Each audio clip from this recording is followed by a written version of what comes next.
Secretary Kendall, Youngstown Air Force Reserve Station is in my district, and we also have 4 active Air National Guard wings in the state of Ohio.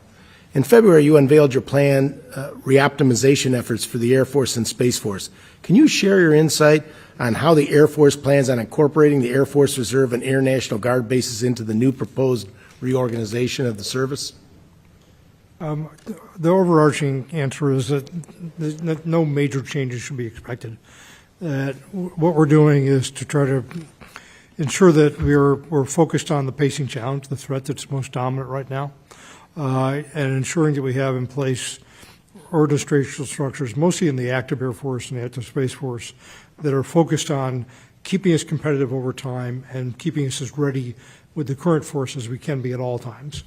The Guard and the Reserves are both very much a part of that readiness equation.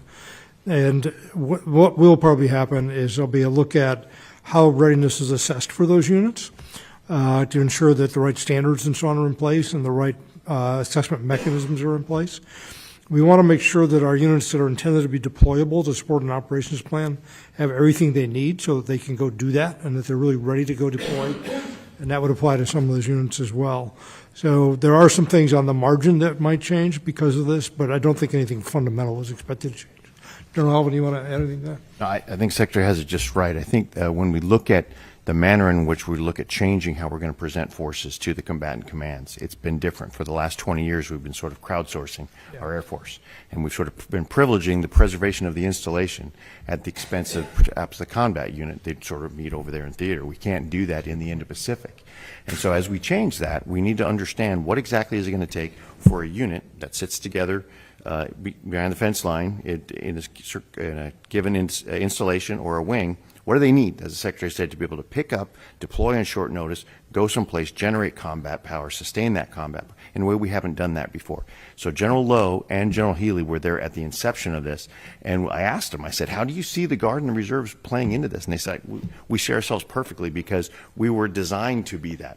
We all sort of were designed to be that way. We just sort of started presenting forces differently. And so we are looking, as we start doing our exercises, how we can include whole Guard units, whole Reserve units in a manner that's consistent with their volunteerism, but will still enable them to do the training, just like the active duty force, to be these deployable combat wings and go and exercise against what we think the pacing challenges in the Indo-Pacific. One of the things we discovered we were doing is we were crowdsourcing in order to deploy units.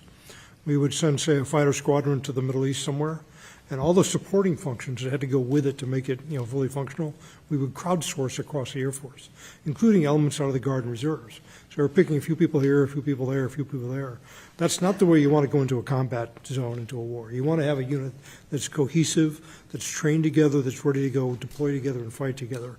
And we got away from that for efficiency reasons, because the environment we were deploying into wasn't a combat zone. It was essentially a relatively benign area. So that will be a change that people may see, that those opportunities to do individual or just a few people kind of deployments may not be there anymore, because we're trying to have units that can deploy as opposed to pickup games, if you will, that we put together at the last minute.